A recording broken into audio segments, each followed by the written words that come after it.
ನಮಸ್ಕಾರ ಮಾತೆರೆಗ್ಲ ಏನು ಚೊಲ್ಲರು ಮಾತೆರ್ಲ ನಮಸ್ಕಾರ ಎಲ್ಲರಿಗೂ. ಹೇಗಿದ್ದೀರೆಲ್ಲರೂ? ಸ್ವಲ್ಪ ತುಳುವಲ್ಲಿ ಮಿಕ್ಸ್ ಮಾಡಿ ಮಾತಾಡ್ತೀನಿ. ಇವತ್ತು ತಲೆಗೆ ಒಂದು ಮೆಹಂದಿ ಹಾಕಬೇಕಂತಿದ್ದೀನಿ. ಒಂಜಿ ತರೆಕ್ ಒಂಜಿ ಮದ್ರಿಂಗಿ ಪಾಡೋಡು ಒಂದುಲ್ಲೆ ಏನೆಲ್ಲ ಪಾಡ್ದೆ ನೋಡಿ ಇಲ್ಲಿ. ಇಂದು ಒಂಜಿ ಮಧುರಂಗಿ ಸೊಪ್ಪು,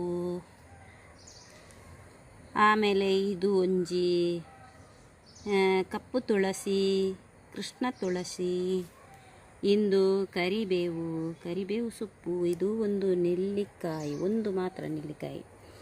ಇದು ಜಜ್ಜಲಿಲ್ಲ ನಾನು, ಇದು ಚೂರಿಯಲ್ಲಿ ಕಟ್ ಮಾಡಿ ಇಟ್ಟಿದ್ದೀನಿ. ಅಂದರೆ ಜಜ್ಜಿದ್ರೆ ಅದರ ರಸ ಎಲ್ಲ ಹೋಗ್ತದೆ, ಅದಕ್ಕೆ ಹೀಗೆ ಕಟ್ ಮಾಡಿ ಇಟ್ಟಿದ್ದೀನಿ. ಇದು ಭೃಂಗರಾಜ ಏನು ಹೇಳ್ತಾರೆ ಇದಕ್ಕೆ ತುಳುವಲ್ಲಿ, ಗರ್ಗ. ಒಂದು ಹೂ ಇದೆ ನೋಡಿ, ಒಂಜಿ ಪೂ ಉಂಡು. ಇಂದು ಬೀಜ ಹಾಪುಂಡು, ನೆತ್ತ ಬೀಜ ಪಾಂಡ ದಯ್ಯ ಹಾಪುಂಡು. ಇಂದು ಇದು ನಾನು ಒಂಜಿ ಬಗೆ ಪಾಡುವೆ. ಇನ್ನಕ್ಕೆ ಇನ್ನೊಂದು ಇದು ಹಾಕ್ತಾ ಇದ್ದೇನೆ ಇದಕ್ಕೆ ನೋಡಿ. ಇದರೊಟ್ಟಿಗೆ ಇದೊಂದು ಹಾಕ್ತಾ ಇದ್ದೀನಿ. ಇದು ನೋಡಿ ಶಾಂಪು ಹಾಕಿದಾಗೆ ಆಗ್ತದೆ, ಇದನ್ನು ಹಾಕಿದರೆ ತಲೆಗೆ. ಇದು ನಿನ್ನೆ ದೇವರಿಗೆ ಇಟ್ಟಂಥ ಹೂ, ಇದು ಬಿಸಾಡಲಿಕ್ಕಿಲ್ಲ ನೋಡಿ. ಇವತ್ತು ಮಾತ್ರ ಬಿಸಾಡಲಿಲ್ಲ. ಇದು ಕೆಂಪಗಾಗ್ತದೆ, ಇದನ್ನು ಹಾಕಿದರೆ ಕಲರ್ ಬರ್ತದೆ. ನೋಡುವ, ಈಗ ನಾನು ಮಿಕ್ಸಿಯಲ್ಲಿ ಹಾಕಿ ರುಬ್ಬಿ ತೋರಿಸ್ತೇನೆ ನೋಡಿ. ಗ್ರೈಂಡ್ ಮಾಡಿದ ನಂತರ ಈ ಥರ ಆಯಿತು ನೋಡಿ. ಇದೊಂದು ಅರ್ಧ ಗಂಟೆ ಬಿಟ್ಟು ಆಮೇಲೆ ತೋರಿಸ್ತೇನೆ ನೋಡಿ. ಅರ್ಧ ಗಂಟೆಯ ನಂತರ ನೋಡಿ ಕಲರ್ ಹೇಗೆ ಬಂದಿದೆ ನೋಡಿ. ಇಲ್ಲಿ ಇದಕ್ಕೆ ಸ್ವಲ್ಪ ಚೆಲ್ಲಿದೆ ನೋಡಿ, ಹೇಗೆ ಆಗಿದೆ ಕಲರ್ ನೋಡಿ.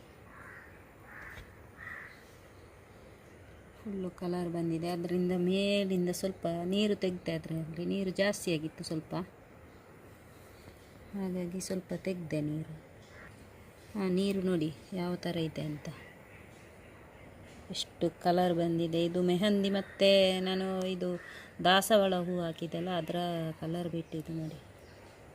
ತುಂಬ ಚೆನ್ನಾಗಾಗುತ್ತೆ. ಮತ್ತು ಇದು ತಲೆಗೆ ಹಚ್ಚಿಕೊಂಡ ನಂತರ ಒಂದು 3 ಗಂಟೆ ಬಿಡಬೇಕು ತಲೆಯಲ್ಲಿ. ಆ ನಂತರ ವಾಶ್ ಮಾಡಿ ಮತ್ತು ಸ್ವಲ್ಪ ಎಣ್ಣೆ ಹಾಕಬೇಕು ತಲೆಗೆ, ಇಲ್ಲದಿದ್ದರೆ ಕೆಂಪಾಗ್ತದೆ ಕೂದಲು.